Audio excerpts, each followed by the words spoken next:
ఎప్పటికైనా సొంతం. రాదురా ఏ విజయం నీ కోసం నా కోసం, ఎటుపోదురా నువ్వు చేసిన కష్టం ఎప్పటికైనా సొంతం.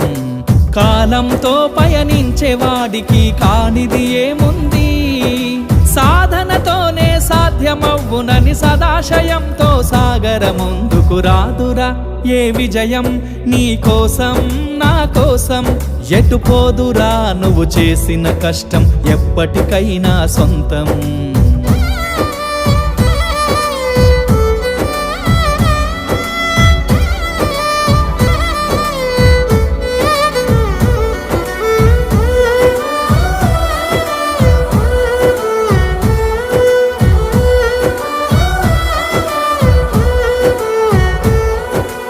ఆకాశంలో అలలాగా పోయే ఆ పక్షులనే చూడు, అనుకున్న